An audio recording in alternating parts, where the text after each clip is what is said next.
Good afternoon, aloha from Florida. A bit windy out here. Hopefully this video will turn out. I just want to say a couple things real quick. One, had someone call me earlier today and ask, do you know this person and that person are kind of at odds and they're attacking each other? And I was like, yeah, I've heard. But here's my stance on flat earthers attacking flat earthers. I'm personally just not going to do it. If you want to have a belief or opinion about somebody and you think somebody's a shill or an agent or whatever, that's up to you. I'm not going to call anyone out as an agent or a shill or being a fake flat earther when I know that they have done a lot of good over the years for the truth of creation, flat earth.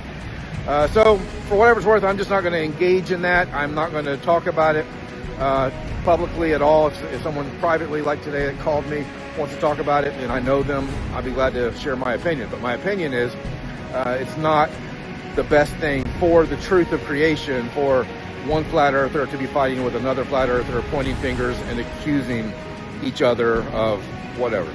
So that's it. Now, number two, short and sweet. It's a minute video already. I want to finish this in less than 60 seconds. This is 2025. Our technology and our knowledge has far outgrown the lie of the globe.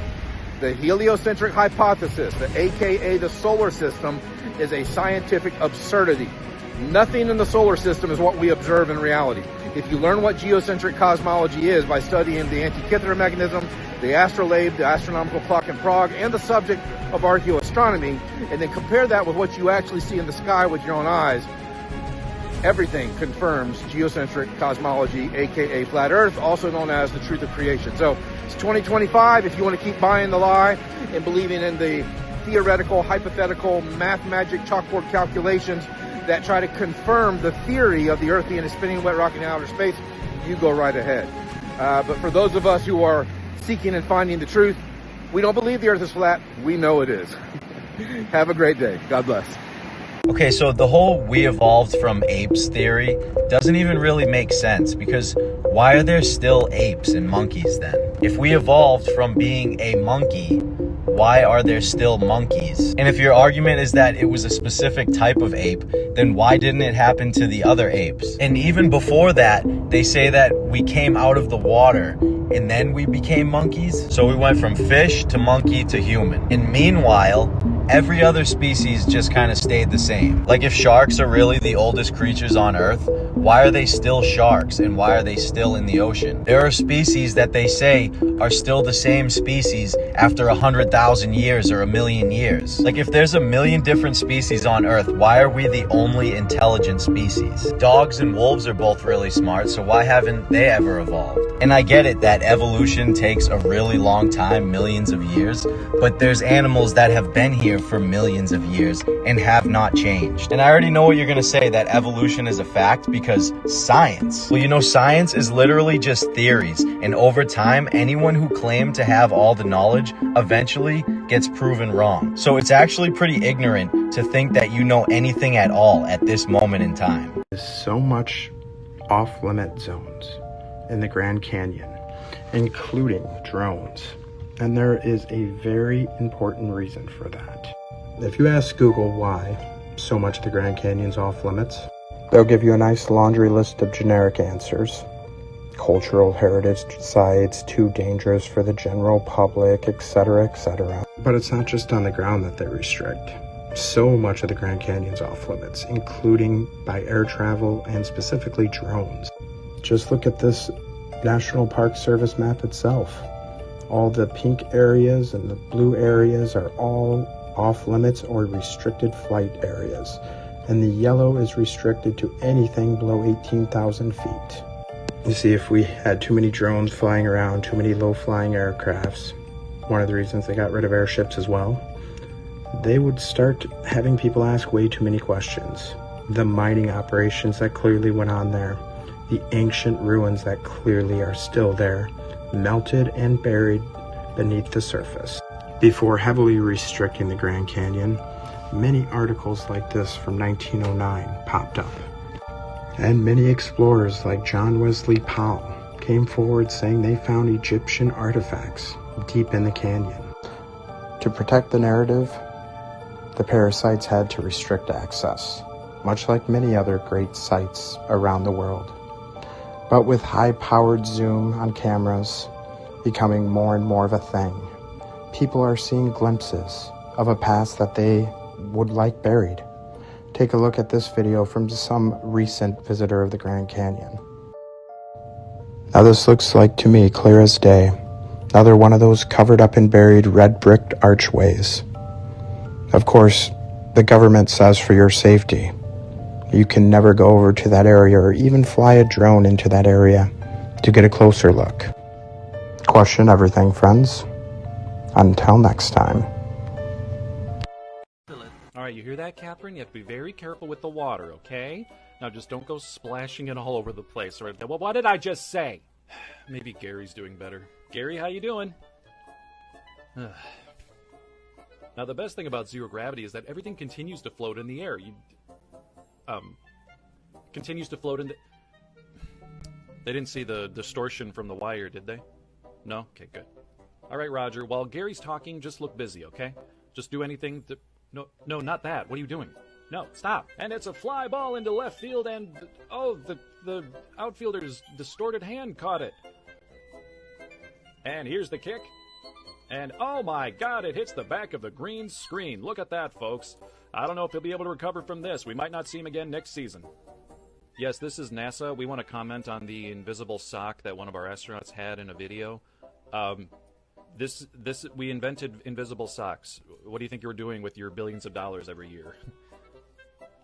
Oh, and we also invented transparent astronauts. They can come and go as they...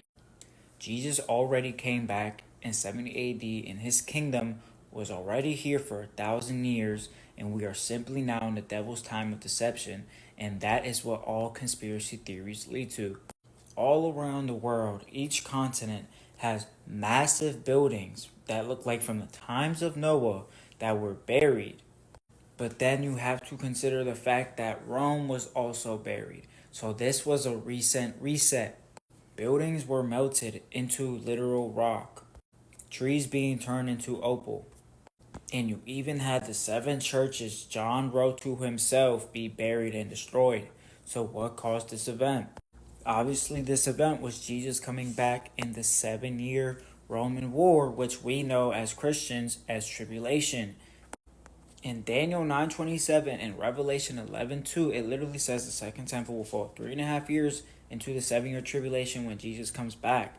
So if that happened when the second temple fell, literally 3.5 years into the 7-year war, but you also have the best Roman Jewish historians from the first century saying during the war they saw Jesus in the clouds with angels and chariots.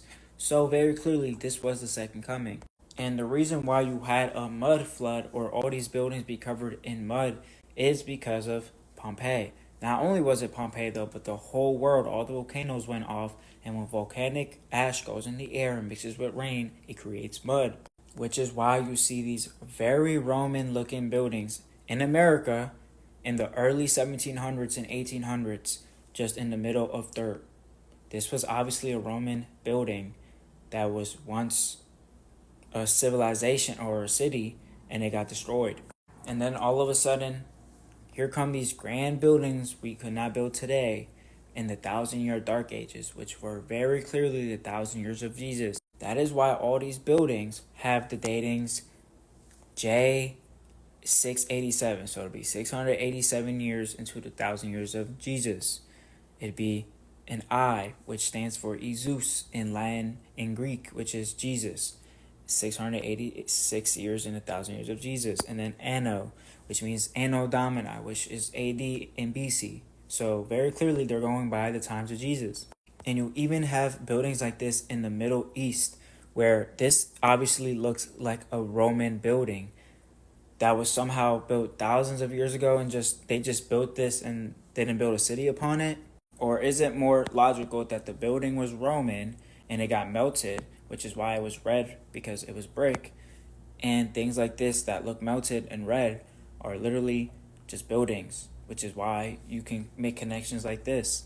It's also why you have places like Cuba randomly having Roman buildings. That's because Rome was the whole beast, and it had the Antichrist. And obviously that Antichrist was Nero. And if you need all the scripture to understand more of this, go watch my other videos, because I have plenty, like dozens and dozens of scriptures proving this. But people obviously need physical proof, so I want to do that. But that also brings me to things like this, where you have the fact that we destroyed all the bells in World War II, or almost all of them. And these bells alone are ginormous.